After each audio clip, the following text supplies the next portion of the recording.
matter what size of business you are, and this will apply to other businesses, it's not just for Shopify stores, it's for anyone. I can't tell you how many entrepreneurs come to me in the last year. I probably had hundreds of entrepreneurs come to me in the last year and say, Scott, Facebook no longer works for my business. So then they go and try TikTok. And guess what? That also doesn't work. And then they go and try Snapchat, they try Google, they try Pinterest, and they become channel chasers. And they spread themselves thin, chasing channels, thinking that some channel is going to have a silver bullet to fix their sales problem. And I'm here to tell you that that is not how it works. Hello and welcome to the Perpetual Traffic podcast. This is your host, Ralph Burns, and this is the show where we share cutting-edge strategies to help CMOs, marketing directors, and heads of businesses acquire more leads and sales. And today we are talking to somebody who knows exactly how to acquire more leads and sales, but most importantly, Kasim, is enhance lifetime value, enhance the client experience, make more of the customers that you already have, which is not something a lot of people really think about right now. They're all about like, just give me more customers. I just want more and more. I want more traffic. That's not what today is all about here. And I'm pretty excited because I don't think we've talked about this as in-depth as we're going to get into it today. So today's show, pretty psyched. We've got Scott Cunningham. I know you guys have known each other for years and years. We just met virtually and we've been like in the same circles. I feel like we've just been missing each other, you know, here or there, but you're a connector, Kasim. So thank you for connecting us finally. Yeah. Scott's one of my favorite people in the world. If you're listening to this, he's worth putting on your radar. His resume is one that makes you think like, does this guy have 36 hours in a day? He's the founder and CEO of Socialite, which is one of the top Shopify agencies in the world. Co-founder, managing director of Merchant Mastery. He was the one of the first elite coaches for Digital Marketers Elite Coaching Program, which was upgraded to M3. He's now a mentor over at M3. He's an instructor at the University of Alberta. He's also always on the road. Like if you're going to a high-end marketing event, Scott's speaking, guaranteed. He's speaking at Traffic and Conversion. He's speaking at Affiliate Summit. He's speaking at Retail Fest, and that's all in 1 month in January. So it's impossible for you not to cross paths with Scott Cunningham if you're paying attention in the e-commerce space. There's more I could say, but I'd probably get it wrong. Scott, welcome to the show. Thanks for coming here. Thanks for being awesome. Super excited to learn from you. Yeah, man, this is great. Yeah, you guys, thanks so much. I'm so honored to be here. I know I'm talking to the Google GOAT, Kasim, Aslam over here, and the Facebook GOAT, Ralph Burns. Follow you guys, learn from you guys. Hey, man, just pumped to chat and see what we can come up with. Yeah. In addition to all of that he knows, he also knows that there's 3 periods in a hockey game and there's 3 downs in a CFL football game, Kasim. So like that right there, I mean, he becomes immediately well qualified to speak on Perpetual Traffic. All of your sports analogies are microaggressions, and I feel marginalized. Oh, that's all right. Well, it's good. Triggered. It's good. This is banter time when me and you banter back and forth. So before we get into today's show, we actually really talk about some real good stuff. And I think today's show, just to sort of tee this up a bit, is if you're selling something online, particularly a physical product, and you have people that have already bought your stuff and you just don't really know what to do with the next stage. Like we talk to businesses like this all the time, and Kasim, we can't really do a whole lot to help them as an agency, but I think those folks, as well as the directors of marketing and the VPs of marketing that listen to the show, you're going to get a lot of value from this by the formula that Scott uses here in order to sort of get from, all right, my offer has a pulse, to let's make it like a huge success, especially when in relation to Shopify stores. So I'm really excited to talk about that because I don't think we've ever really discussed that. And he's got a formula to figure all that out for you. So stay tuned for all that. We're going to get into that in just a moment. But before we get to that, Kasim, we are contractually obligated to talk about Traffic and Conversion Summit, which we feel, which you know, which I think Scott thinks as well, is the best marketing summit on the planet. It's coming up in January. I've got the special offer for folks. Still, we're running this through the end of the year. lay it on us again if you haven't heard it already. So Clarion is giving us a ticket to give away. In order to opt in, all you have to do is write an honest review about traffic and conversion, wherever it is that you post your reviews. Apple Podcasts is the easiest. So far, we only have 8, which means you have a 1 in 10 chance of winning if 2 more people apply before the end of the year. It's probably the best opportunity you're going to have to win a $2,500 ticket. If you win, Ralph and I will hang out with you. Ralph will buy you a drink. Or you can opt to not hang out with us if that's what you prefer, because our fear was that threat was keeping people from writing the reviews. And you're going to be able to see me, Scott, and Ralph speak all at TNC. And if you don't want to opt in, or if you don't want to join the raffle, if you just want to buy your ticket, you can do that too. Go to trafficandconversionsummit.com. You can get 20% off by using promo code Perpetual Traffic. Ralph, back to you. Well, Kasim, I've noticed as soon as we started saying that you don't have to meet us at TNC, we all of a sudden started getting more Perpetual Traffic reviews. So it's an honest review on wherever you listen to podcasts, give a review on Perpetual Traffic. And we're going to pick at random one lucky winner, $2,600 value. These tickets are not cheap. And, to see a guy like Scott Cunningham talk, it's going to cost you. Here on Perpetual Traffic, we're going to be giving you this just a snippet of a lot of things he'll be talking about at TNC here on Perpetual Traffic. So stick around. We're going to get into our interview with Scott Cunningham right after this quick break.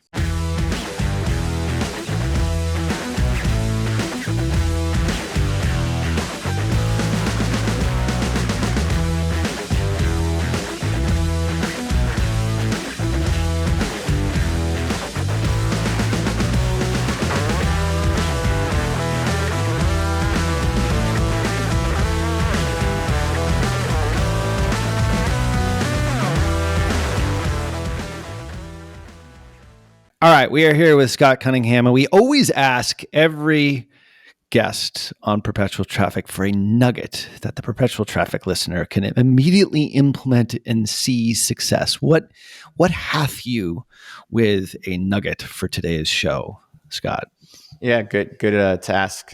Good question there. So here's the thing. You guys know me. I only work with Shopify stores, right? We have 2 businesses. We mentor Shopify stores, or we have an agency that takes over the work and we help them scale up. But the funny thing is, no matter what size of business you are, and this will apply to other businesses, it's not just for Shopify stores, it's for anyone.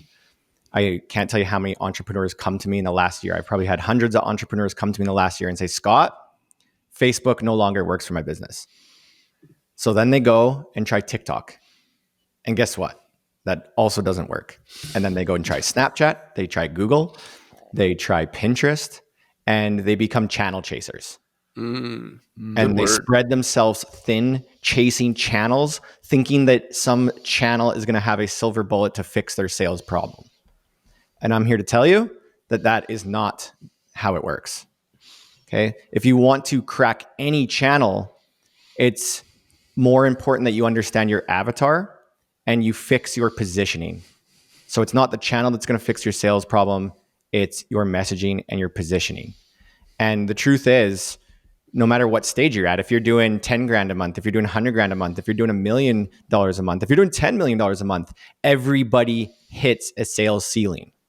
Okay. So everybody's going to hit a sales ceiling, and they're still going to try and force a channel to fix that sales problem. And I'm here to tell you, it still isn't going to work. So no matter what stage you're at, you need to kind of take a step back and really fix your messaging and your positioning and your offer. And how do you do that? You listen to your market.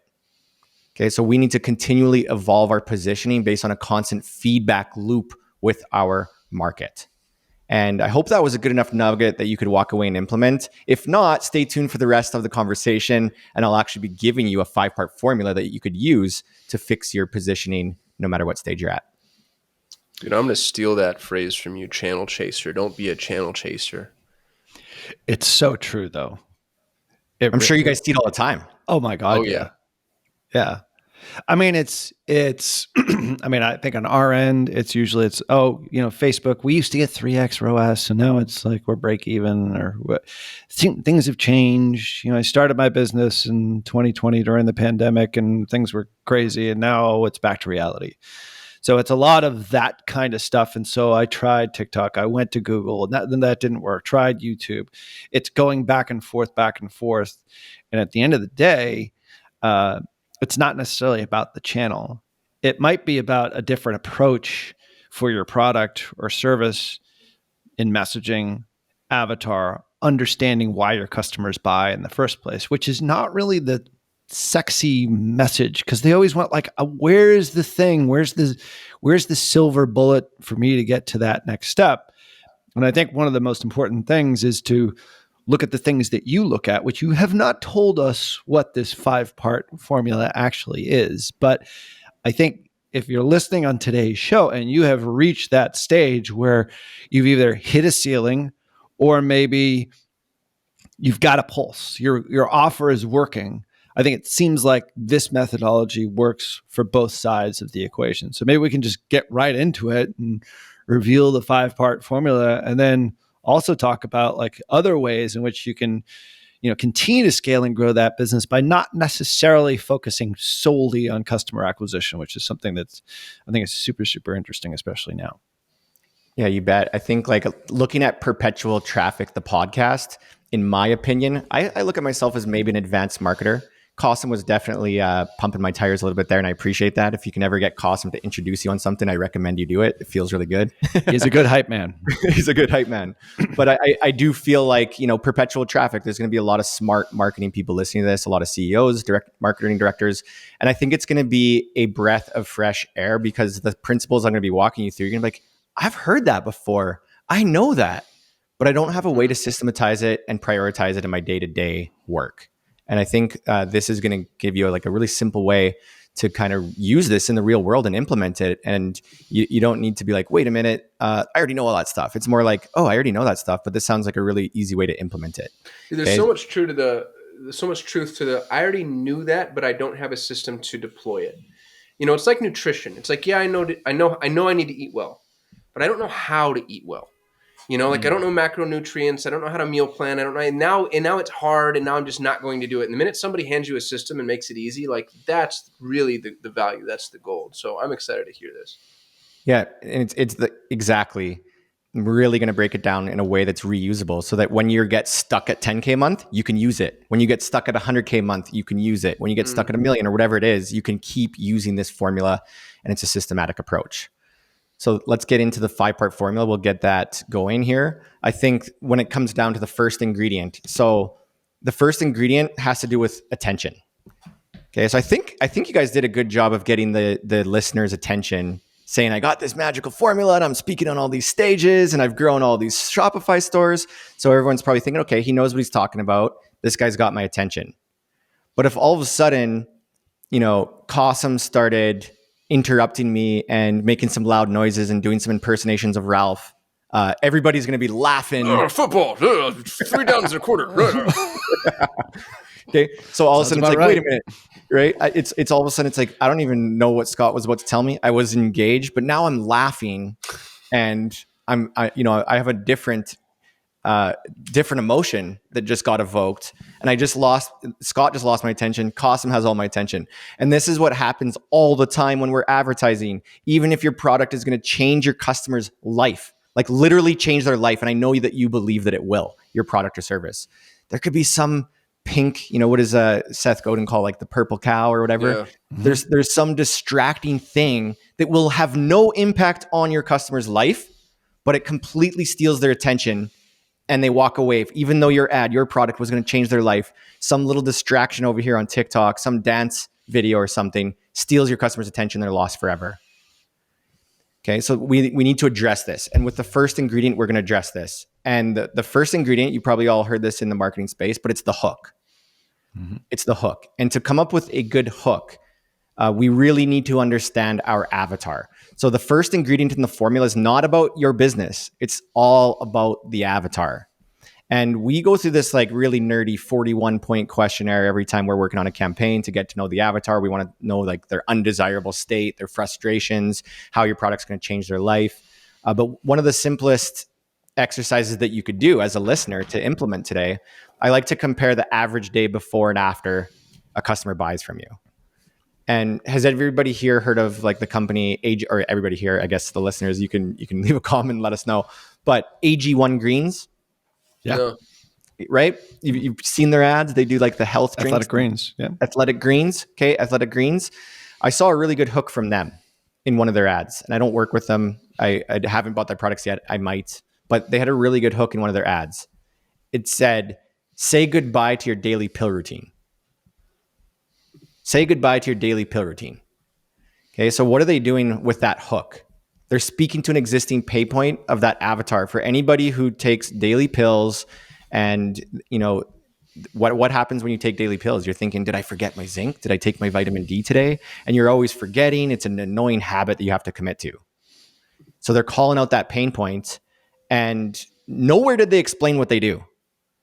So all they're saying is, do you have this problem in your life, which serves as a qualifier? Anybody who takes daily pills is automatically going to be like, this must be for me.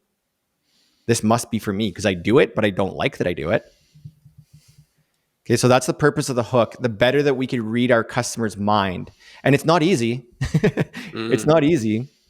You have to do a lot of listening. Remember I said it's a constant feedback loop with your market to get your positioning right. You have to listen. You have to look at reviews and testimonials and send out surveys and talk with customers and listen to what they're saying in the chat support and all of these places. But when you have a really good hook, it really resonates. We run a lot of ads and we sell to Shopify store owners. One of our best performing hooks for our like entry level training program was, is your Shopify store a hobby or a business? Oh, that's great. Okay, and this one outperformed anything we ever tried. And why is that? It hits on like the primary pain point of anybody running a shop. It's like, I just got a little shame tingle there. And it so calls out your avatar. Like you know exactly who your target market is. For me, like the AG1 example is like, all right, you're not educating them on should they take a multivitamin. Right. And is health important to you? You were already assuming that. Now you're going after the market who is already doing that, but like next leveling it up. Oh, and you can do this in a tasty drink, gently dried powder or whatever it happens to be that has all these nutrients, and it's going to be all these other benefits. So you're really calling out Eugene Schwartz style. Like they already know that they have the problem. They're seeking a solution. They just don't know that this solution quite exists yet. And it's an easier way of doing the thing that they are already doing. And that's a very large market, which is always good. You just gave me a little tingle, Ralph, because that was a really good point. We're not calling out, do you like health?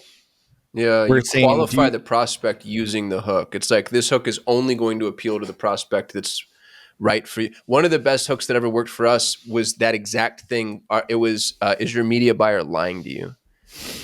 So it's not it's the person who's already outsourcing it, already using an agency or maybe an employee, but they don't trust them and they're worried about that. Like, I don't know what's happening on this other end. But it got rid of the whole, like, I'm brand new. I just want to try this. You're already running ads, and now you just need to know the truth. And so that intrinsic qualification with the hook, I think that's such a good point. Yeah. And the deeper you can go on that, the more it's going to resonate. And even with my Shopify example, I like that shame tingle. I'm going to steal that one. I like that shame tingle. But what we're trying to do is really like agitate their current state. Yeah. Right.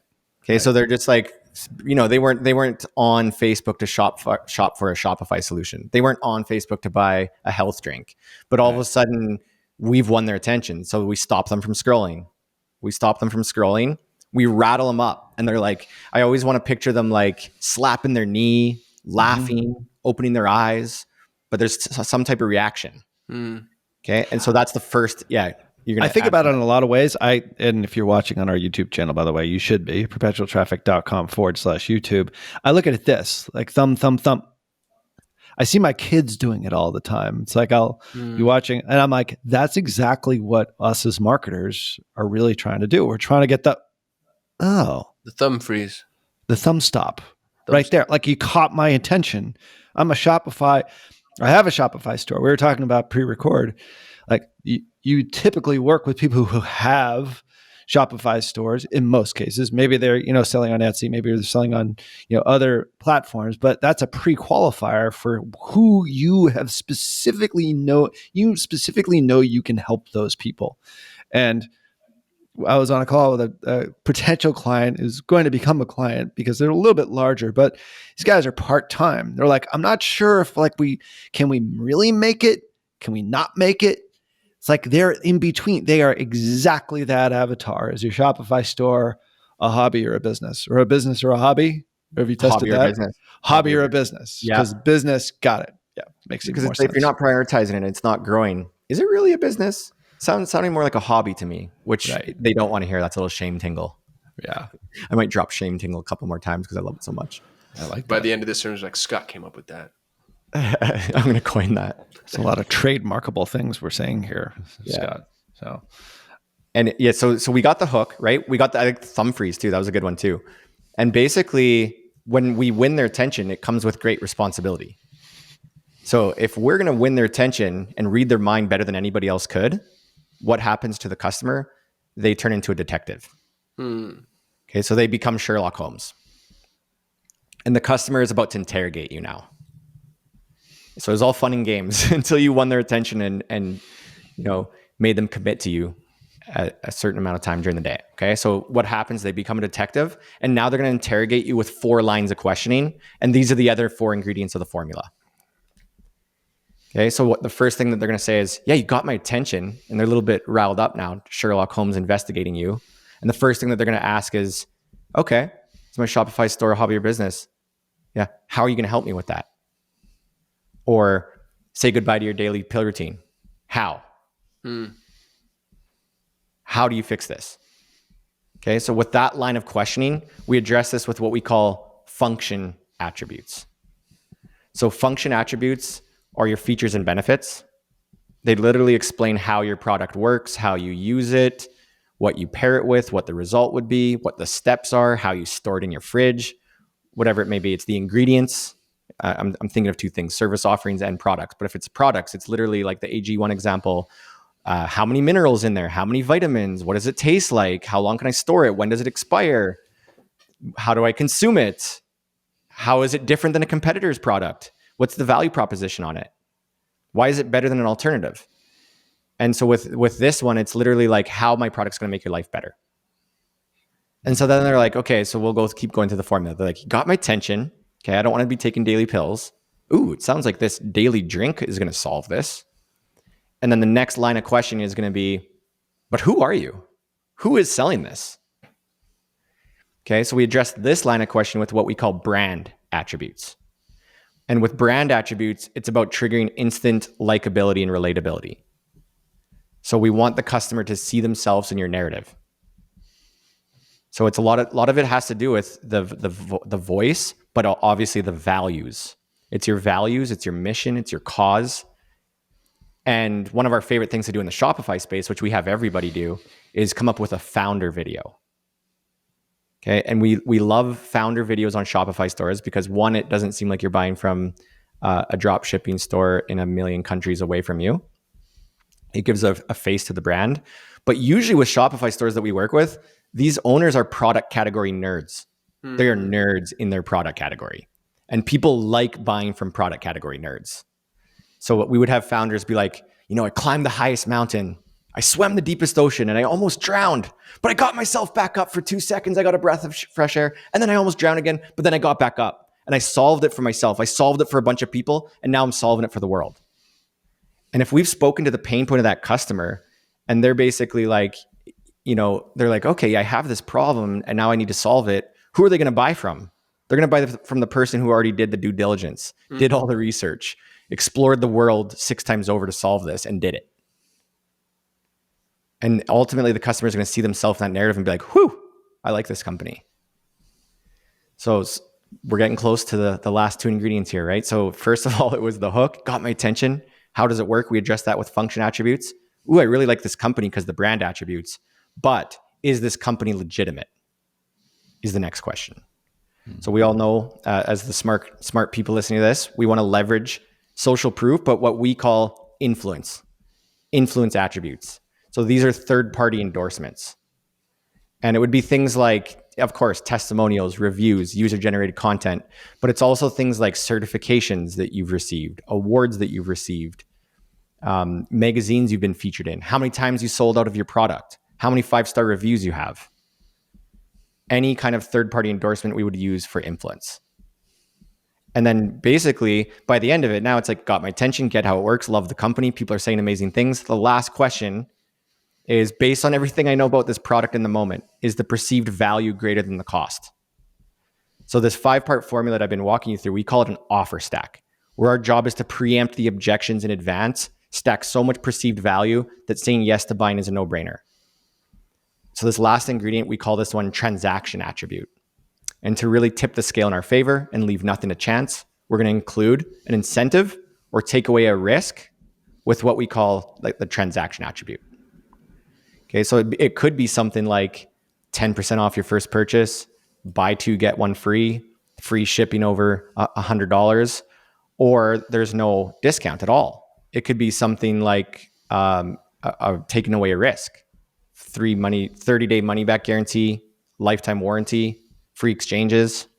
It could also be something like urgency and scarcity, limited edition, limited time. If you never discount, it could be pricing justification. I see this a lot. I've seen this a lot with a lot of ads lately. It's like, yeah, our stuff's expensive, but then we wouldn't have high quality products and we wouldn't have the best fabrics in the world. So you're standing by your price point and justifying why it is what it is. And there you have it. And essentially, really quickly here, just to wrap this up, when we have this 5-ingredient formula, we don't know which combination of ingredients is going to lead to the most people saying yes. So what I would advise everybody to do, if you actually want to implement this and improve your sales, I would say brainstorm as many hooks as you can, as many function attributes as you can, as many brand, as many influence, as many transaction, and then put on your apron, go in the kitchen, get a frying pan, because we're going to make some omelets. And all you're going to do is mix and match these ingredients and serve them up to your audience every day and find out which one's the fan favorite. Right? So one day it's going to be like ham and cheese and bacon. The other day it's going to be green pepper, onion, mushroom. And we're just going to mix and match these ingredients. I'm talking to 2 of the most brilliant ad guys in the world. So you would know that before we're going to scale a campaign, we're going to do a little testing. Right? So we take our 5 ingredients, we put them into an ad, we include it in the creative, and we just do a little bit of testing across many different offer stacks to find our winners. Can you do it all in one? Or should you do it in a sequence? What's been your experience? So from my perspective, I'm thinking of the AG1 ads that I see. I think Mudwater does this really well. Neither of which we work with as well. But I mean, we've dealt with a lot of brands very, very similar to those. Can it all be done in like a single one fell swoop? We used to talk about like this video ad formula, which sort of put all this stuff relatively. I love the way that you articulate it. It's far more clear, but it's a 2-minute video. It's a 3-minute video. Should it be in sequence, or does it like, what's your experience? And I'm thinking of this from like a messaging and like as an ad guy, like what's your answer to that? Yeah, the answer would be for us, it's a mix and match process, right? So there is no set order in which the ingredients need to go.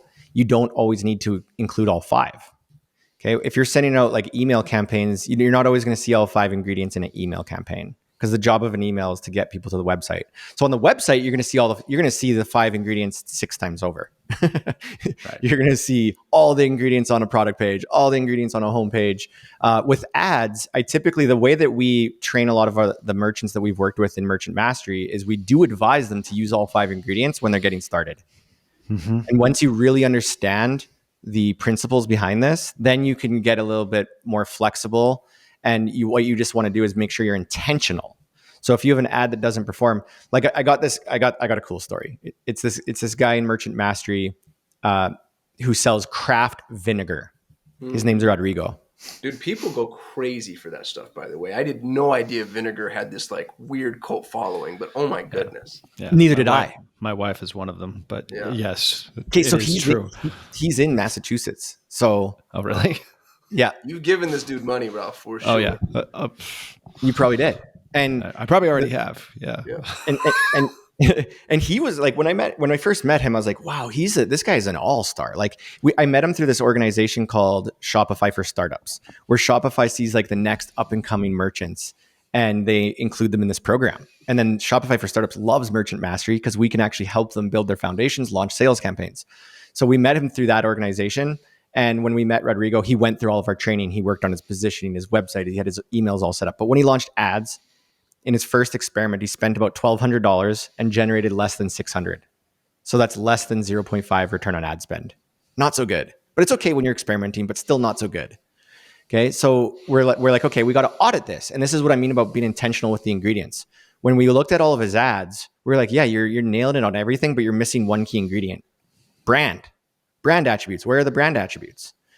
And we're like, you're selling something that people need to taste online. So we want to really go big on the brand. And he said to us, well, I don't have an interesting founder story. And we're like, okay, well, in my lifetime, I guarantee you I would never start a business selling craft vinegar. So something must have led you there. And he's like, okay, well, and so we're like, tell us what it was. And he's like, okay, well, first of all, I was fed up with the the vinegar options in the market. Okay, interesting. So I was in a library in France and I found this encyclopedia that showed this old method of fermenting vinegar from the 1800s. Like, oh, okay, this is really interesting. So I consulted a university in Massachusetts to see if we can mimic this barrel and fermenting process, and we did it. And we ferment our vinegar for 9 days at a time to produce these old ancient flavors.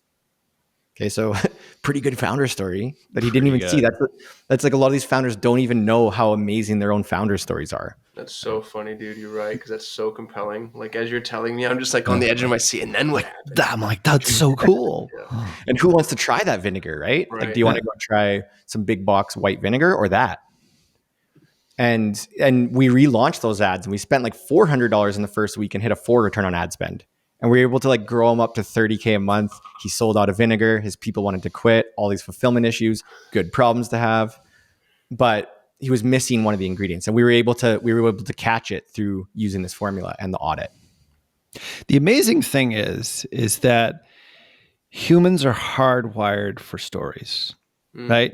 It's how we've passed on, like before the printing press and before the written word, before, people could figure out how to like engrave on walls of caves or paint, that sort of thing. Like stories are how history has been passed down. So we're hardwired for this.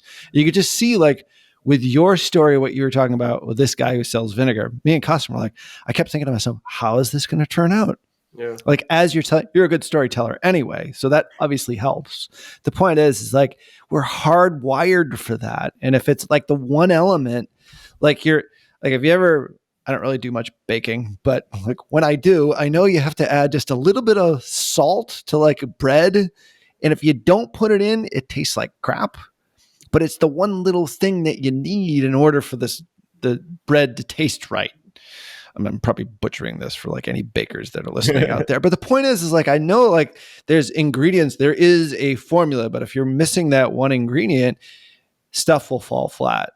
And I think the story part of it is the one that people are like, they sort of discount it.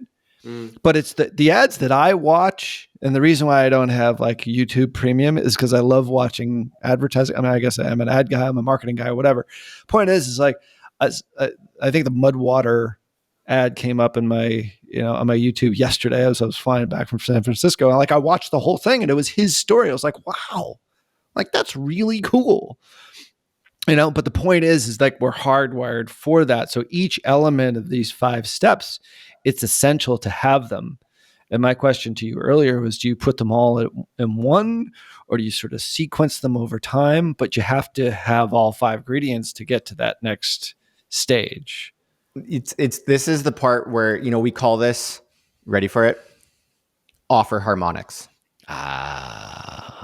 Data. It's like what instrument in the symphony do you leave out? Or when, you know what I mean? Like you need it all and they're going to play on top of each other. And sometimes some will be louder than the other, or maybe one kind of opens the song, but ultimately you need everything for the melody. Yeah, and you think about these really that's exactly it. And you think about these really like brand centric brands, like brand attribute centric brands. Like I'm gonna plant a tree for every pair of shoes that you buy or for every shirt you buy, right? Or so that's one attribute. That's a brand attribute. Or I actually have this like Pima cotton material in every t-shirt that's the softest fabric that you're ever gonna wear. Is your avatar really buying because of the tree planting? Or is it because of the fabric? Or is it because of the whole package? Right. We don't really know. Right. So that's why we want to like mix and match these ingredients and find that perfect combination that gets people saying yes. So before we hit record, we were talking about a case study or a client of yours that had an offer with a pulse, which is typically like, all right, people can get lucky doing that. Like the client that I was talking about earlier, another one that I know like sells on Etsy and just sends people links to buy it or exchanges money through Venmo for like their first transaction. They don't even have a Shopify store, but that tells me, all right, they have something that the world wants. You had a client that I have to assume used this whole 5-step formula. Tell us a little bit about that and how you took them to where they were and to where they ultimately are. You bet. They nailed it with this formula. And when I first met Francesca and Elizabeth, their Shopify store was doing about $5,000 a month. And Elizabeth is the mom, Francesca's her daughter. And Elizabeth has been wholesaling her products since 2008. So she's been doing this a long time. And she manufactures fine silk male fashion accessories. So pocket squares, ties, bow ties, scarves, a few other things. And she had a lot of validation. She's been wholesaling for a long time. And then during the lockdown, her daughter, Francesca, was laid off from her corporate job in France. And she was like, Mom, I'm going to join the family business. And mom was like, of course, there's not too much revenue to go around. So we'll probably have to introduce a new revenue stream. And they decided to pursue the journey together while also not sure if it was going to work. And they found their way to Merchant Mastery and they joined our undergraduate program. That's like our entry level program. And they were meticulous. Francesca is one of the smartest people I know. I'm surprised she didn't have a marketing background, but now she's like a marketing wizard. Thankfully, we were able to help her with that and just appreciate her as a person. But she basically buckled down. She worked on the 5-part positioning formula. Everybody's always shy to do the founder story. They built a remarkable, this is one of the best founder videos I've ever seen. I'll send it to you guys later. I could probably share it with everybody else somehow too. But it's like they're in Italy. They have this like romantic Italian music and they're such nice people and they dressed up for it. And it just looked really good. And it was talking about how Elizabeth is a color consultant.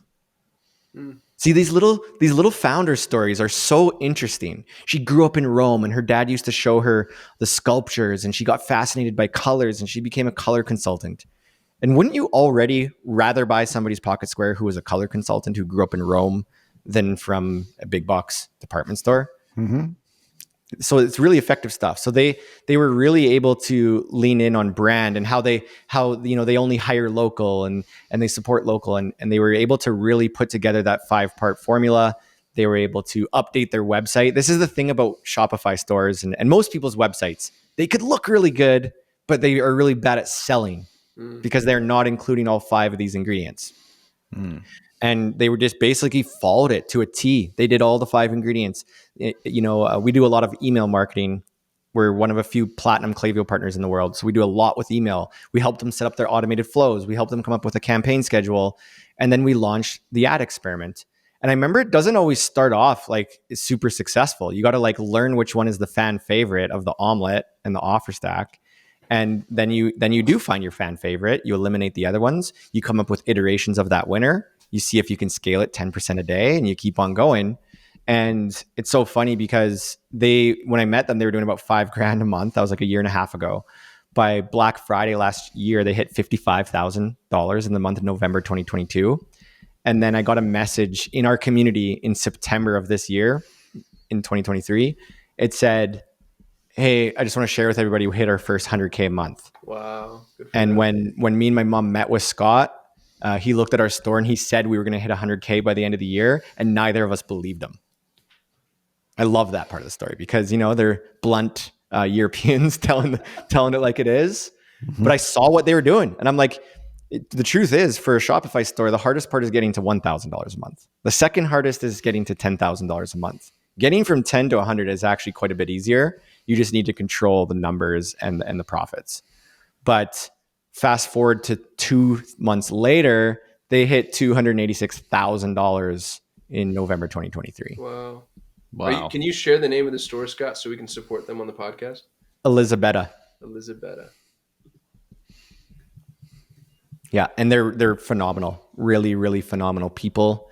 I would actually check out their website, see if you can find the 5 ingredients on their website. You will see it right in the top fold.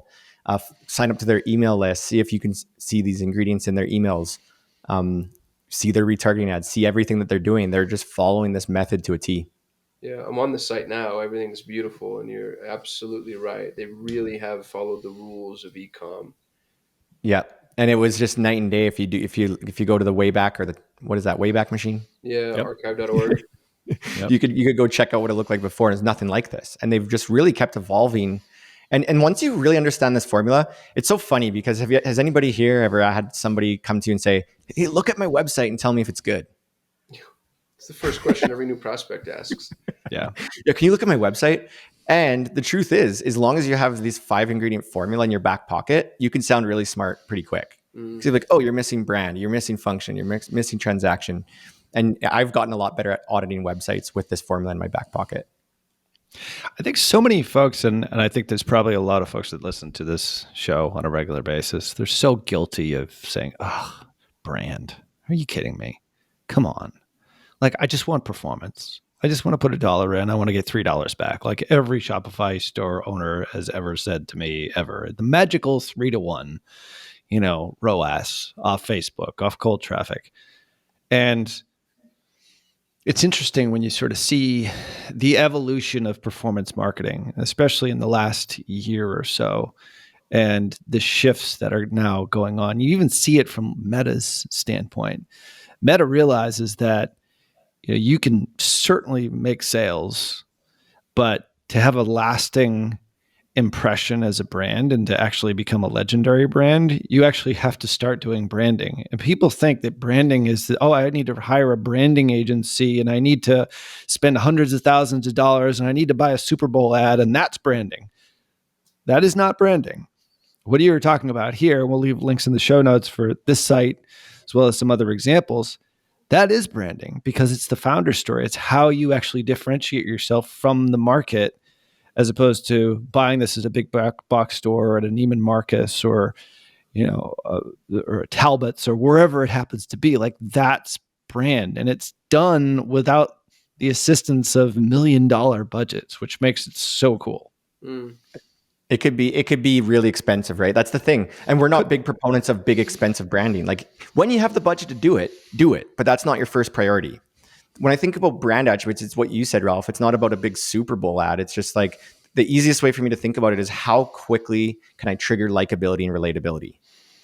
So it doesn't need $100,000 produced video. It just needs me to share my values, show who I am, show that I'm a product category nerd. And if that resonates with people, then you've won on the brand side to start, as long as your product's good too on the back end. Yeah. I mean, you have to have some operational excellence in there as well. But I think that's a really important quote. And I'm going to say that again. How quickly can I trigger likability? And you do that by being transparent, right? Totally. Being real. Yeah. And you could do, like, you could do that with a $100,000 video, but you could do that with a cell phone video or some copy pretty quickly. Yeah. Kasim's thinking. He's in deep Well, thought. I'm watching this video that they have on their website, and it's just so well done. To the point that Scott's making, it's like, it's cinematic, but it's not overly produced. They didn't spend $1 million on it. They just thought it through really, really well. And what's funny about it, to the point that we're making right now, is you kind of fall in love with them. You're like, you're seeing this family business and the care that she's taking with the product. And, the obvious, there's something about anytime you see a master crafts person engage with whatever it is that they do. There was a guy that he used to clean rugs. My father sells hand knotted rugs. And anytime we needed a rug clean or restored, we'd bring it to this gentleman named Mo Tabassali in downtown Scottsdale. He's this old Persian gentleman, one of the nicest men I've ever known in my entire life. And anytime Mo held or handled a rug, there was this moment to where I was like, why don't I hold rugs like how come when he holds it, it feels more special and more important than when I hold it? And he just had this way of like communing with it. It was so important to him. And I'm watching her with these silk scarves, and you get that same impression, that same sense. And it's just like a really good IT guy who hits the keyboards, or a baseball player who like grips the bat. Like there's just something about seeing, what did you call it earlier, Scott? A category nerd? Category nerd. Dude, we love them. You know what I mean? And it doesn't matter what it is. You can talk to me about vinegar. I don't care about vinegar, but if you care about vinegar, I want to know all about the vinegar now. You know? And I want to buy my vinegar from you. Yeah, that's exactly right. And it does. That's the other thing too, is, I'm looking at their products.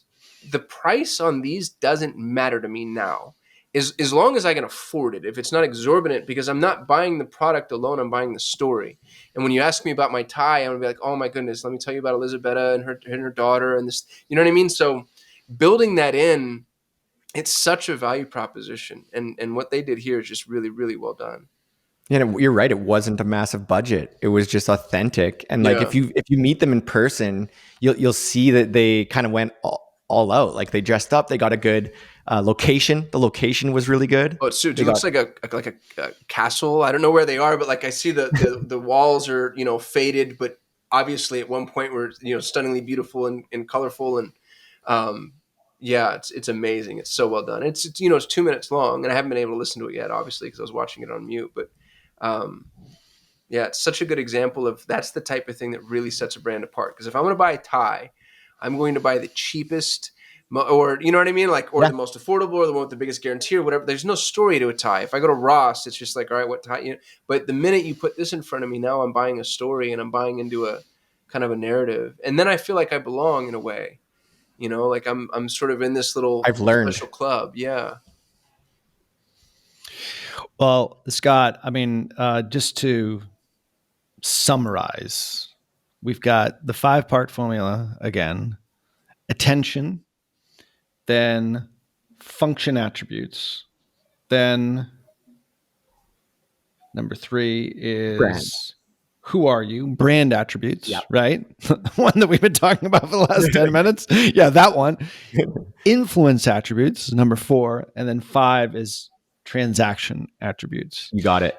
Is there any place where people can get this from you? Like, where's the best place to download this, decipher it, meditate on it, think about how they can use it in their store and their brand? Yeah, I'll leave you with one cool idea about the offer harmonics, how it evolves. Like it starts with validating the positioning through an ad, right? We know that that's where we can get the quickest market feedback on our offer stack. But the truth is, once somebody clicks an ad, where do they go? They go to the product page or to the homepage or collection page, and then they opt into an email list, and then they receive emails, and then they buy, and then they receive upsells. And then, so what you're actually thinking about is not just the offer stack on acquisition. You're thinking about where the customer is in the relationship and making sure that anytime you present an ask, you're using the formula for a greater likelihood of them saying yes. And when you can figure out not just the 5-part formula that leads to sales, but you can get the 5-part formula that leads to more yeses along the journey, that is true offer harmonics. And to learn more about it, you could go to our website, merchantmastery.io. There's a little tab in the navigation bar called free training. And I show a whole bunch of examples of the offer stack in action. Yeah, one thing that we didn't get to quite as much, and which is fascinating, I think something that you and I are really, really into, especially in sort of coming from it in different ways, is the whole idea of once they've become the customer, how do you treat them from a white glove perspective, customer success management, like all of that, in order to continue that story evolving. It's not all about the first transaction. It's about the post-transaction. Like, how do they feel about the brand? And that's, in essence, like how you end up making a brand legendary. And there's a resource that I want to share with the audience here as far as a book is concerned. But the point is like, that's a whole part of it as well. And I'm sure these guys didn't just do this, for Elizabetta .net. I was about to say .com. Just by getting more transactions. It's all about the initial one, but then how they treat them throughout the entire process to get them to continue to buy over and over again, upsell, cross-sell, all of that. Anything to add as far as that whole part of it is concerned? Yeah. This is to me, this is the more important piece. I know you opened up with this. Like, it's not just about acquisition, the next sale, the next sale, the next sale. When we pay to acquire a customer, these days acquisition costs are going up, right? Yeah. There's not going to be, it's hard God, to are be they? profitable on acquisition, isn't it? Sure. Like, maybe you could break even a little bit better, be a little bit profitable. But the second time a customer buys, there's more margin left over because there's no longer that acquisition cost associated with the sale. And if they buy a third time and a fourth time, we just get more and more margin and profit out of that investment. So we actually, the two metrics we've been really nerding out about over the last year and a half to 2 years is 60-day and 90-day lifetime value. And so the goal is to get customers to buy from you a second time within 60 to 90 days. And without going on too much of a tangent, the best way to do that, this is a whole nother, if you guys would ever have me back, we could talk about this next time, but it's about doing like quarterly campaigns. And I'm not just talking about discounts. I'm not just talking about Black Friday. I'm talking about like product launches. And just in a nutshell, there's usually like most businesses in e-commerce, they follow like a 2 promo model. So they'll piggyback off of Black Friday, Cyber Monday, and they'll piggyback off of like Valentine's Day, Mother's Day, or Father's Day. So it's like 2 gifting holidays, right? Holiday season, and then like another one. But to really generate momentum and get 60-day, 90-day lifetime value, we want quarterly promo spikes happening in our sales graph. So we want to generate demand. You need a reason to reach out. Like, there has to be an event. It's like an excuse. Or your ad account dries up and your ROAS suffers. So that's it. We need to generate demand in the off season through story, through our own narrative. And we want to treat a product launch as the biggest event of the year, bigger than Black Friday. So that's just, that's just the reason I brought it up right now is that's just one way to get people coming back again and again and again, and you kind of giving them a reason to buy. Well, I think that's reason enough for us to do part 2 with Scott Cunningham, because I'd love to get into that a little bit more. Yeah, he got himself in there, Ralph. That was expertly done. It was like, oh, well, if you'll have me back, I'll open this loop and then we can close it later for your listener, if that's something. Like, that's you're a real pro, Scott. That just kind of shows you how legit he actually is. Yeah. Like, he's doing it to get back here to repeat sale on Perpetual Traffic. I just want to hang out with you guys. Well, we want to hang out with you because these are some serious knowledge bombs. Best way to get in touch with you, connect with you personally, is where? Obviously, we'll give links in the show notes here, but Scott John Cunningham on Instagram. That'd be the best way. Because there are a lot of Scott Cunninghams, but you're the only one. Like, how I googled it was Scott Cunningham Shopify, and then you just popped up everywhere. You will definitely find me with that. Okay, you'll definitely put up Scott Cunningham Shopify. I just like finding my name on Instagram was tough. It's 19 letters. Scott is 5. Cunningham is 10. John is another 4. 19 letters in my Instagram handle. It's a lot of letters. But, well, that's good. Yeah, you betcha. We'll leave links for that, of course, and make sure that wherever you listen to Perpetual Traffic, make sure that you do leave an honest review. We are giving away our traffic and conversion 1 ticket. You don't have to meet Kasim or I, so that way we'll get lots and lots of reviews, Kasim, but we will buy you a drink. How about that? Make sure that you do that. That time is running out on that. We only got a couple of days left here before that's the year end. Then you get to see Kasim, Scott, and myself at Traffic and Conversion Summit, which is very cool. And then also make sure that you do watch this over on our YouTube channel, perpetualtraffic.com/YouTube. And if you are going to Traffic and Conversion Summit, just use Perpetual Traffic for your 20% discount link for taking you and your team. We will definitely see you there. Of course, you can follow me over on LinkedIn and Kasim at all the socials at Kasim Aslam. All resources and show notes will be on perpetualtraffic.com, especially all the ones we talked about here with Scott here today. So on behalf of my awesome co-host, Kasim Aslam. Peace. Scott, so much. Thank you for being on Perpetual Traffic this week. Until next show, see ya.